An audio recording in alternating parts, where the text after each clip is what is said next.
शुक्रवार दिनांक 26/1/2026 रोजी डॉक्टर देशपांडे बालम विद्यामंदिर सांगली येथे मोठ्या उत्साहात भारतीय प्रजासत्ताक दिन प्रमुख पाहुणे माननीय श्री अविनाश फडके सर यांच्या उपस्थितीत साजरा करण्यात आला।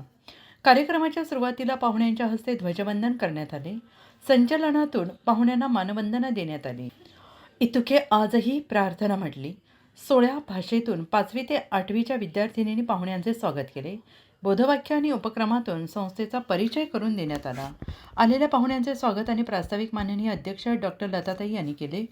संस्थेचा अहवाल शाळेच्या मुख्याध्यापिका सौ डिगे मॅडम यांनी सांगितला।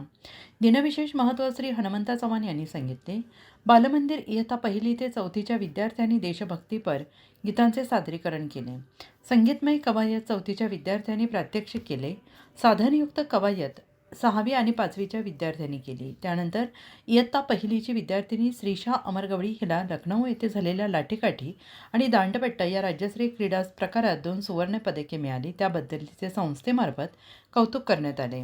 माननीय श्री विठ्ठल शिंदे यांना महापालिका संघ राज्यस्तरीय आदर्श शिक्षक पुरस्कार मिळाल्याबद्दल, श्री विजय शिंदे यांचा अण्णासाहेब पाटील आर्थिक मागास महामंडळ योजना आदर्श उद्योजक पुरस्कार मिळाल्याबद्दल, श्री अशोक दरोरे यांना महाराष्ट्र विद्युत महामंडळ यांच्यामार्फत उत्कृष्ट यंत्रचालक पुरस्कार मिळाल्याबद्दल संस्थेमार्फत सत्कार करण्यात आला।